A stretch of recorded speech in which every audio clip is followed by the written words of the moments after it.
Perkenalkan, nama saya Sultan Fikri dari kelompok 3. Di sini kami akan mempresentasikan tugas besar perencanaan sumber daya manusia dengan nama kelompok. Yang pertama Muhammad Fikri dari KBP 2052 dan kedua Yesi Media 2054, tiga Nilai Fikri 2059, empat Camulina 2070.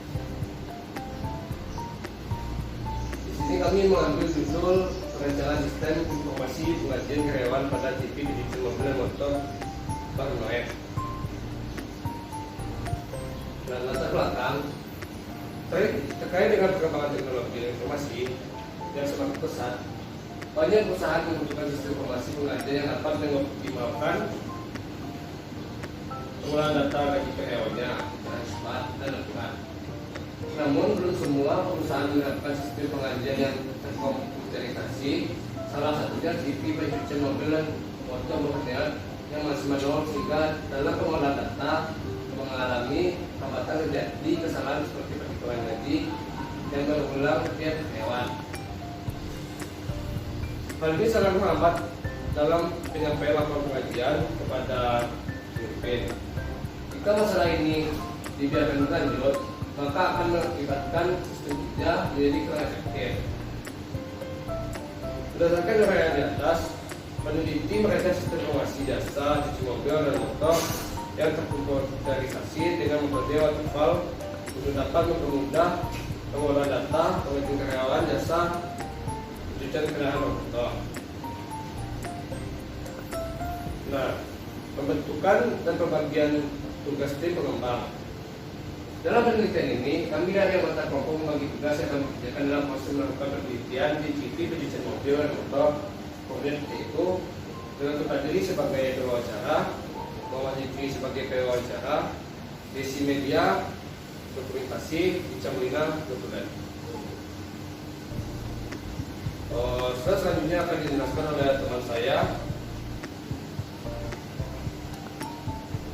Yesi Media. Selanjutnya yaitu berdasarkan latar belakang yang dijelaskan, maka dapat diidentifikasi permasalahan yang ditemukan,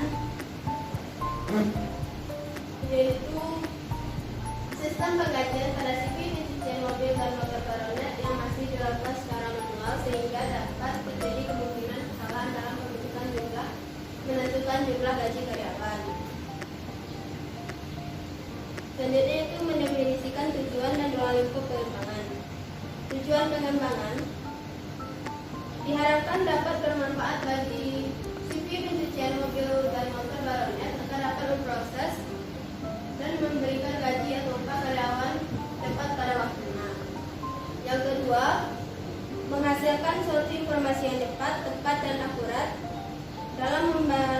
dalam membantu dan mempermudah admin untuk memproses pengajian. Ruang lingkup penelitian memiliki tempat di CV pencucian mobil dan motor Barnoet karena dapat dijangkau dengan mudah dan mengurangi biaya saat penelitian.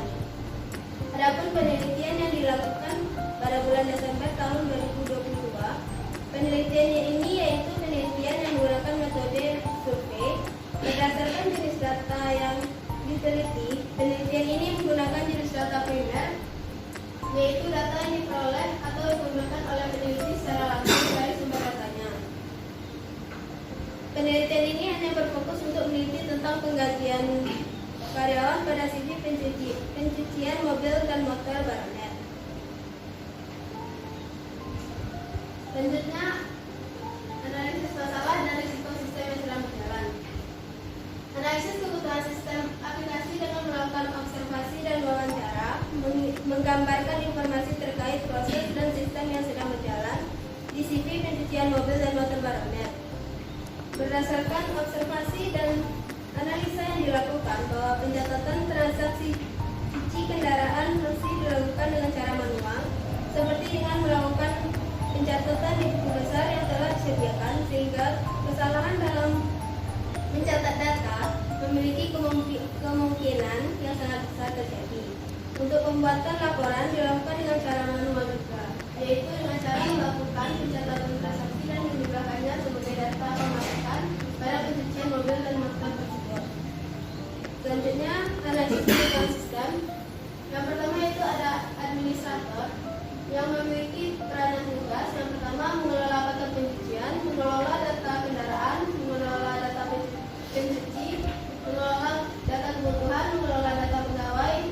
Yang terakhir, mencetak laporan baik per hari, per minggu maupun per bulan. Yang kedua yaitu kasir yang memiliki peranan mengolah data transaksi dan mengolah data pelanggan.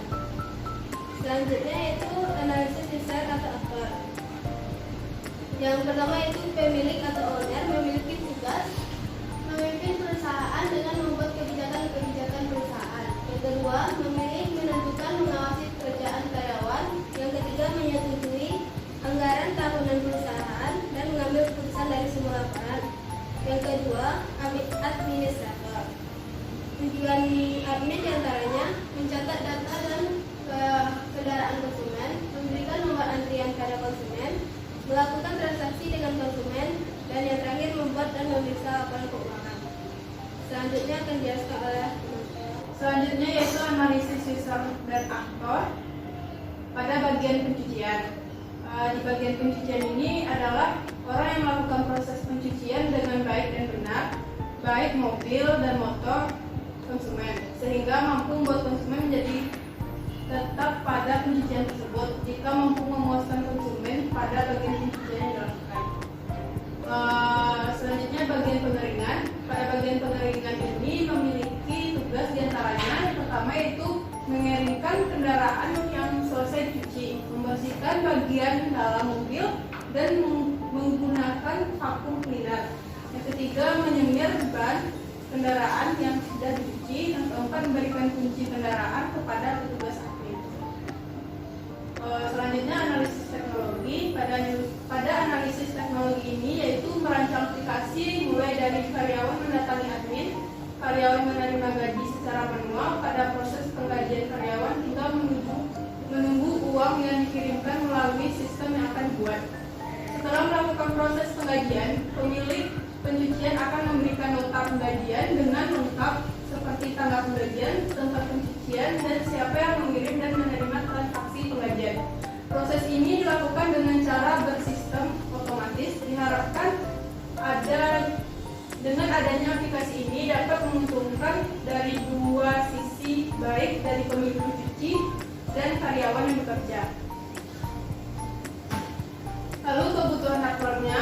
Untuk menjalankan aplikasi dengan sempurna, kebutuhan perangkat keras merupakan bagian yang harus diperhatikan untuk saling menjaga keseimbangan performance antara perangkat lunak dan perangkat keras. Sifat umum dari perangkat keras adalah dapat dilihat dan dipegang bentuk fisiknya. Kebutuhan perangkat keras diantaranya yaitu ada laptop atau PC minimal prosesor Core i3. Yang kedua, VGA card minimal 512 MB. Yang ketiga, harddisk 10 GB atau lebih. Untuk kebutuhan softwarenya, perangkat lunak merupakan bentuk fisik tidak dapat dipegang. Perangkat lunak merupakan perangkat yang penting guna membangun aplikasi. Adapun perangkat lunak yang dibutuhkan yaitu sistem operasi menggunakan Windows 10 dan pengolahan data dalam database menggunakan MySQL. Exam berfungsi sebagai web server untuk menjalankan bongkar luas aplikasi berbasis web. Yang keempat, web browser untuk membuka halaman website menggunakan Mozilla, Google Chrome, dan Internet Explorer. Yang kelima, perancangan alur diagram sistem, use case diagram, desain sistem menggunakan StarWML dan Microsoft Visio.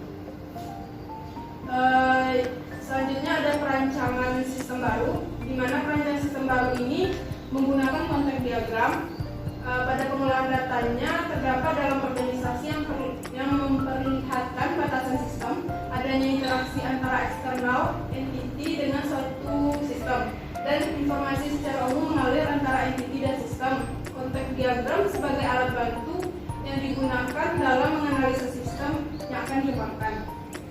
Nah, pada diagram ini yang pertama yaitu karyawan menginputkan data putra dan data absen, lalu masuk ke sistem informasi penggajian. Pada sistem ini, sistem akan mengabarkan kepada admin yaitu informasi data karyawan, informasi absen karyawan. Lalu admin menginputkan data karyawan, data gaji, data absensi. Lalu sistem akan melaporkan gaji karyawan kepada pimpinan. Sekian, selanjutnya akan dijelaskan oleh rekan saya. Baiklah, saya akan menjelaskan tentang rancangan database. Rancangan database menggunakan entity relationship diagram atau ERD. Untuk mendapatkan informasi, maka data harus mengalami proses pengolahan terlebih dahulu. Pada rancangan database memiliki 4 entity. Yang pertama ada jabatan, yang kedua tunjangan, yang ketiga karyawan, dan yang keempat gaji. Setiap entity memiliki atributnya masing-masing. Seperti jabatan memiliki ID jabatan, nama jabatan, dan gaji pokok. Kemudian tunjangan memiliki atribut ID tunjangan, tunjangan transport, tunjangan makan, tunjangan kehadiran, dan tunjangan kesehatan. Kemudian entiti karyawan memiliki atribut kode, nama karyawan, tanggal lahir, jenis kelamin, alamat, telepon, dan pendidikan. Kemudian entiti gaji memiliki atribut ID gaji, ID jabatan, nama, tunjangan, dan gaji pokok. Selanjutnya, rancangan interface menu untuk masing-masing user. Yang pertama, desain tampilan agent. Di sana terdapat logo dari CV, Coronet, kemudian tampilan menu login, yaitu ada username, password, dan konfirmasi password, kemudian login. Selanjutnya, yang kedua ada desain tampilan menu pemilik.